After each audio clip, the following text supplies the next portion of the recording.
Throughout this course, we have developed deep understandings for the ways in which racism has developed in a scientific context. We have evaluated many research experiments or modern policies to find the reasons for racism in our society. With these ideas of racism widely spread throughout the world, media and entertainment have perpetuated them for centuries. During this presentation, I will be analyzing one particular source of media and entertainment which was widely popular during the same time as much of the scientific research and teachings on the differences of race, the circus. When you hear these words, you may think of a glamorous trapeze performer or freaks of nature and abnormalities. The latter was the stigma of which was widely associated with Black and Native circus performers who brought in profits for white men and were exposed for the entertainment of audiences. I originally became interested in this topic after working with a circus in Argentina over the past summer. In the whitest Latin American country, it was fascinating to see the circus performers typically came from the most adverse backgrounds and had the darkest skin. In this presentation, I will analyze those supposedly scientific beliefs of the time, the perpetuation of Black and Native circus performers, and how these behaviors were normalized during this time, using a few specific examples, and how this has impacted modern media and the perception of race today. During the rise of the American traveling circus, scientific researchers Lois Agassiz, Dr. John Van Hervey, and Paul Broca were spreading their research and teachings of race. Though different in specific theories and backgrounds, all three of these men believed whites to be a fundamentally superior race, with blacks having some biological characteristic which made them less human than white folk. Around the time of these theories, infamous names such as Barnum and Bailey and the Ringling Brothers began traveling the world, advertising their shows and displays of the unique, wonderful, and fantastic performers. Behind the curtain, they were called freak shows, carnies, or animals. The culture of circuses promoted racist harassment and the investment in the perpetuation of viewing blacks and Native Americans as animalistic and inhuman. Big circuses, as aforementioned, began to take off in the 1870s, traveling through the Americas and Australia and later heading to Europe. These circuses featured acts involving large animals, such as horses and elephants, as well as people with disabilities and African American performers.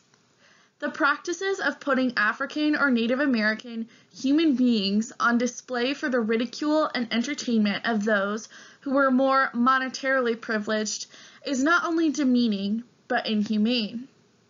With circus animals being paraded in the same spaces, the performers on stage were being categorized in the same group as the elephants and horses, that their lives were no more human nor more valuable than that of a four-legged creature. P.T. Barnum, born and raised in Connecticut, began his traveling circus in the 1870s. Many years earlier, Barnum premiered one of his most famous and most racist acts, a woman named Joyce Heth. Barnum purchased the African American woman and claimed she was 161 years old. Barnum created a story of Heth's life as a doctor to the birth of George Washington, and even that she breastfed George Washington in his infancy.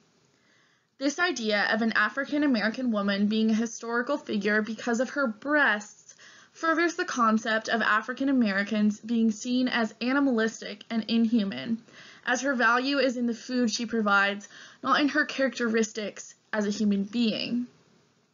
Heth was blind and toothless, and visitors often heckled her or stole her belongings when visiting her exposition. Barnum purchased the woman for $1,000 and profited $1,500 per week from her shows. The ownership of a black woman like Joyce Heth, one of thousands of black circus performers during this time, is not much different than that of the ownership of African slaves. Forcibly traveling the individuals from place to place, controlling their actions and exposure to the public, and working them until their death is not far off from African enslavement practices of the centuries preceding. Not only did Barnum expose this woman as a means for profit during her life, but also after her death. Barnum advertised a public autopsy for an audience to watch her dissection. This incident further solidifies Barnum's disregard for Heth as a human being having any form of agency over her own body. She was widely seen as a piece of historical property. British civil servant Henry Cole was quoted saying, quote, "She is the common property of our country. She is identified with the history of the foundation, rise, and progress of our government. She is the sole remaining tie of mortality which connects us to him who was first in war, first in peace, first in the hearts of his countrymen." Unquote. This quote from a so-called civil servant only solidifies the idea that the general public as a whole saw her as being public property, rather than an autonomous human being. She was welcomed to be poked and prodded and even dissected as a means for profit, as if she were the public's Play-Doh. After Heth's death, Barnum did not stop in his displays of racial curiosities. He exhibited persons with vitiligo, albinism, and microcephaly, claiming they were the, quote, "missing links" in an evolutionary chain extending from black to white and from monkey to man. Regardless of this expanding research in science during this time, the idea of blacks being somehow more animal than the white man was perpetuated in the circus, and no critique of Barnum's displays was announced, so he continued to perpetuate these. Furthermore, the circuses used these acts as a way of displaying or pronouncing science as entertainment. With the growing knowledge and research that humans were related to animals by some source of evolutionary means, the caged animals in circuses began to become controversial, and protests began for better animal treatment and the encouragement of freeing these animals. No comments were made towards the treatment of the human performers, thus solidifying this idea that Black and Native American performers were in their rightful place being paraded by the white man because they did not deserve to be treated as human beings. Similar to Heth's story is the story of the Muse brothers, two African American boys with albinism who were kidnapped from their family's farm and sold to the circus. In her book, True Vine, Beth Macy tells the story of two boys and the 30 years their mother spent looking for her sons and tiptoeing policies in the Jim Crow South. The boys were held captive and told that their mother was dead, so they would have nowhere to run to and would stay loyally in the circus.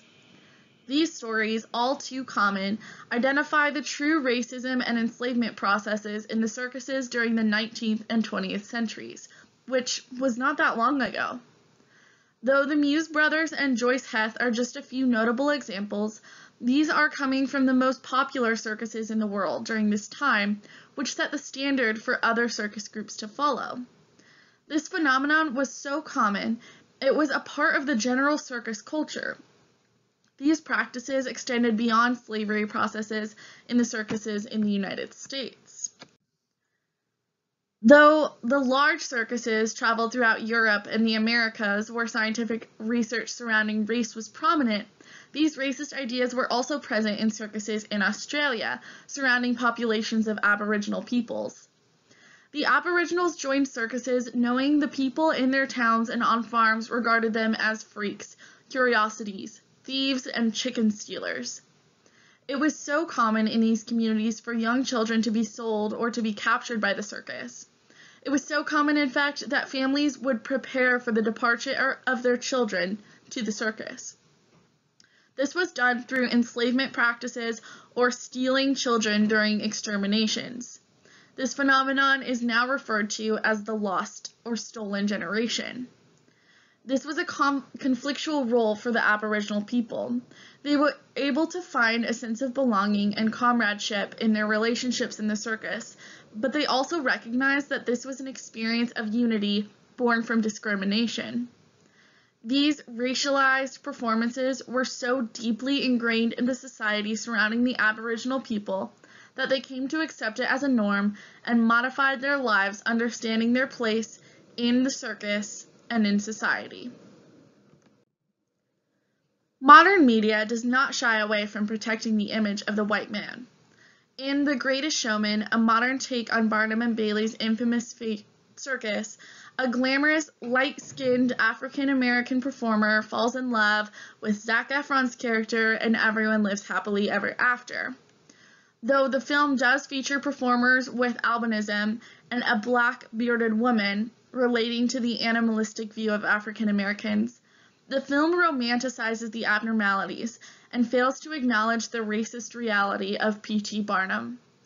While it is important that these characters are included to emphasize the reality of Barnum's show, the presence in mass media today encourages a perspective of othering and discriminating people in these races or with these characteristics. In summary, practices and featured performers in the circus in the 19th and 20th centuries promoted these racist ideals that scientific racism of the time reflected. That Africans and Native Americans were in some way more animal and inhuman than the white man. As a common source of entertainment at the time, these shows widely spread the racist ideals.